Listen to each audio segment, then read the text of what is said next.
The Federal Reserve, the nation's central bank, plays an enormous role in keeping the economy stable. Its job is to keep inflation in check and help the job market grow as much as possible. With inflation soaring to hazardous levels, the Fed faces one of its biggest challenges in decades. On Wednesday, bank officials announced that they were raising interest rates by 0.75 percentage points, the fifth increase of the year and the third consecutive hike of that size.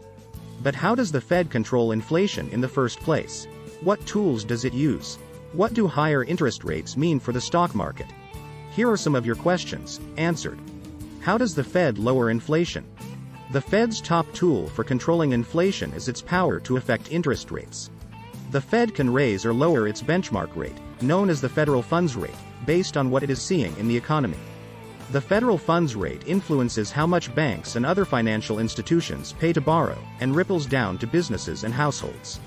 Low rates help juice the economy by making it cheaper for businesses and households to invest in new projects, hire staff or take out a loan to buy expensive items like homes or cars. Higher rates do the opposite and are designed to slow the economy by dampening consumer demand. How does raising interest rates affect inflation? Inflation happens when there's a mismatch of supply and demand in the economy. During the pandemic, for example, so many people wanted to buy cars that factories couldn't keep up.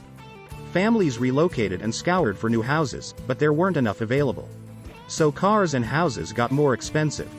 The Fed can't do anything to boost chip manufacturing or build more houses, which would fix the supply side of the equation. So it has to focus on slowing down demand instead. It wants fewer people to buy new cars or put in bids for houses, which would bring prices down. When the Fed raises its benchmark interest rate, it makes all kinds of lending more expensive. Mortgage rates go up. So do auto loans. And over time, that helps supply and demand get back in sync. Why is the Fed raising rates so much? Inflation is extremely high. In August, prices were 8.3% higher than the year before. Normally, the Fed aims for 2%. Even though inflation has been creeping up for more than a year, the Fed was late to intervene. For much of 2021, central bank officials insisted that inflation was a temporary feature of the COVID recovery and wouldn't become a persistent part of daily life. But over time, Fed leaders realized they were wrong, and they rushed to start raising rates in March. Even once the Fed started raising rates, inflation continued to climb. The Fed has repeatedly had to ramp up its response, even at the risk of slowing the economy so much that it forces a recession. What do the Fed's rate hikes mean for mortgages? For much of the pandemic, the Fed kept rates near zero, which meant mortgage rates were historically low. That allowed the housing market to overheat, with home prices escalating, and buyers locked in fierce bidding wars for the few homes available. But over the past few months, the Fed's rate hikes have prompted a major run-up in mortgage rates. For the first time since 2008, 30-year fixed-rate mortgages hit 6%, with the expectation that rates could go even higher later this year. 1 year ago, they were less than 3%. Higher mortgage rates have led to a major slowing of the U.S. housing market, which had been churning at an unsustainable pace.